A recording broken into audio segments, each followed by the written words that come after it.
El horror de Dunwich, capítulo 2. Fue en el término municipal de Dunwich, en una granja bastante amplia y parcialmente deshabitada, construida sobre una ladera a una distancia de 4 millas del pueblo y a una media de la casa más próxima, donde el domingo 2 de febrero de 1913, a las 5 de la mañana, nació Wilbur Whateley. La fecha se recuerda porque era el día de la Candelaria, que los vecinos de Dunwich curiosamente celebran bajo otro nombre, y además por el fragor de los ruidos que se oyeron en la montaña y por el alboroto de los perros de la comarca que no cesaron de ladrar en toda la noche. Igualmente cabe resaltar, aunque ello tenga menos importancia, que la madre de Wilbur pertenecía a la rama degradada de los Whateley. Era una albina de 35 años de edad, un tanto deforme y sin el menor atractivo, que vivía en compañía de su anciano y medio enloquecido padre, de quien durante su juventud corrieron los más terroríficos rumores acerca de actos de brujería. Lavinia Whateley no tenía marido declarado, pero siguiendo la costumbre de la comarca, no hizo nada por repudiar al niño. Y en cuanto a la paternidad del recién nacido, la gente pudo, y así sucedió, especular a su antojo. La madre estaba extrañamente orgullosa de aquella criatura de tez morena y facciones de chivo, que tanto contrastaba con su enfermizo semblante y sus rosáceos ojos de albina. Y cuentan que se le oyó susurrar innumerables profecías acerca de las increíbles facultades que estaba dotado el niño, y el impresionante futuro que le esperaba. Lavinia estaba dispuesta a propagar tales cosas, pues de siempre había sido una criatura solitaria quien gozaba con correr por las montañas cuando se desataban espantosas tormentas, y que gustaba de leer los voluminosos y añejos libros que su padre había heredado tras 2 siglos de existencia de los Whateley, libros que comenzaban a desintegrarse de puro viejos y apolillados. Nunca había ido a la escuela, pero sabía de memoria multitud de fragmentos inconexos de antiguas leyendas populares que el viejo Whateley le había contado. De siempre habían temido los vecinos de la localidad la solitaria granja a causa de la fama de brujo del viejo Whateley, y la misteriosa muerte violenta que sufrió su mujer cuando Lavinia apenas contaba con 12 años no contribuyó en nada a hacer popular el lugar. Siempre solitaria y aislada en medio de extrañas influencias, Lavinia gustaba de entregarse a visiones delirantes y grandiosas, a la vez que a singulares ocupaciones. Su tiempo libre no se veía reducido por los cuidados domésticos en una casa en que ni los más mínimos principios de orden y limpieza se observaban desde hacía tiempo.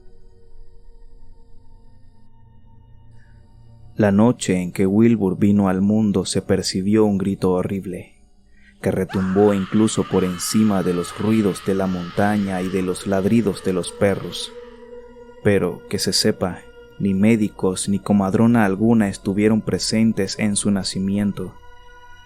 Los vecinos no supieron nada del parto hasta pasada una semana, en que el viejo Whateley recorrió en su trineo el nevado camino que separaba su casa de Dunwich y se puso a hablar de forma incoherente al grupo de aldeanos que concurrían en la tienda de Osborne.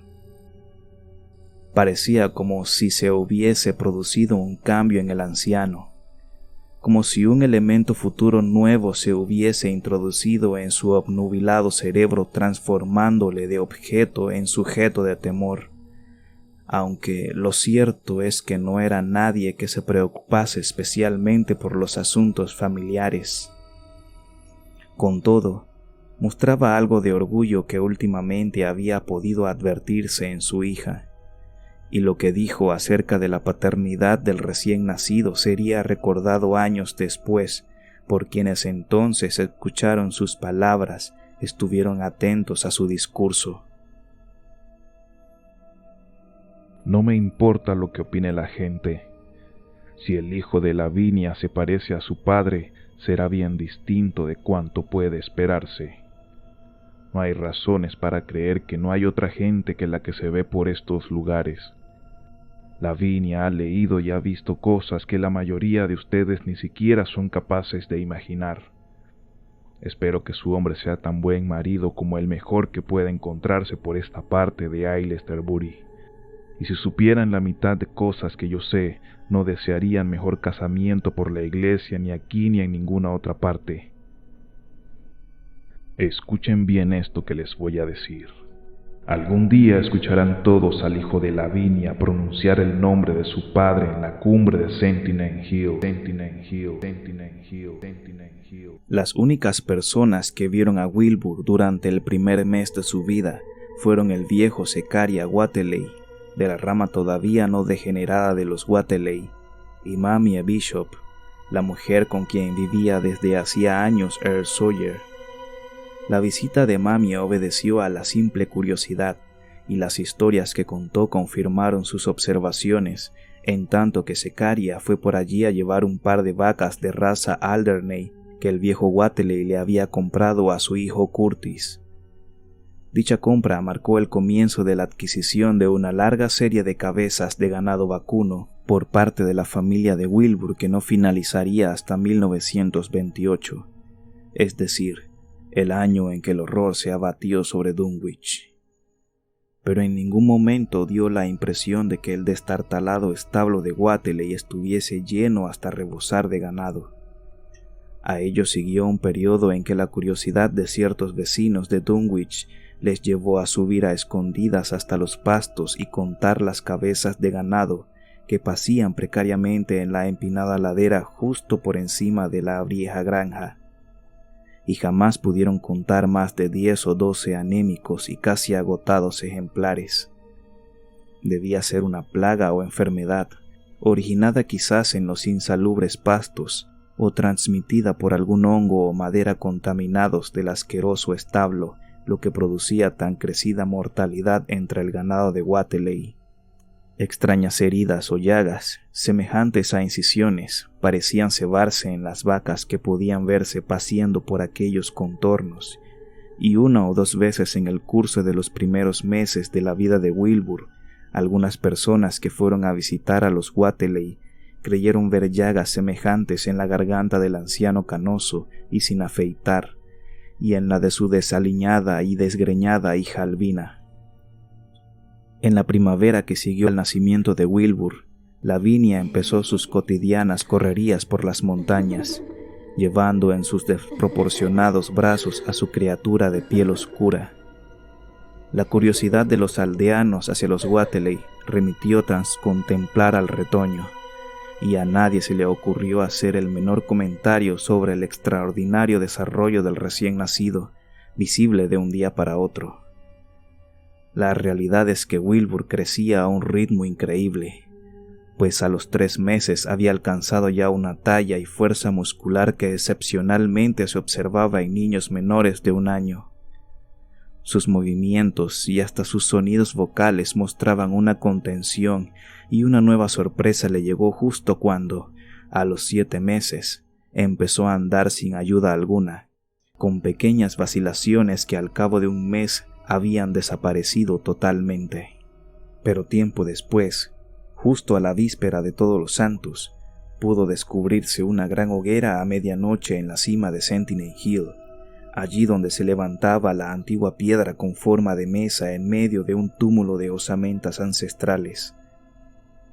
Por el pueblo corrieron toda clase de dimes y diretes a raíz de que Silas Bishop, de la rama no degradada de los Bishop, dijo haber visto al chico de los Whateley subiendo velozmente la montaña delante de su madre, justo 1 hora antes de percibirse las llamas.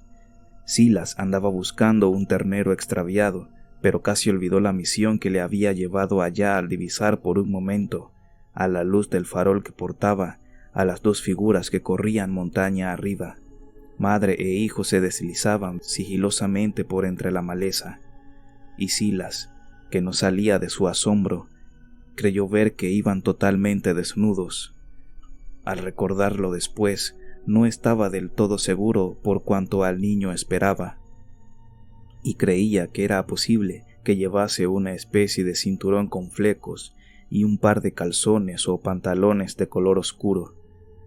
Lo cierto es que Wilbur jamás se le volvió a ver, al menos vivo y en estado consciente, sin un vestido completo encima y ceñidamente abotonado, y cualquier desarreglo, real o supuesto, en su indumentaria parecía enojarle mucho.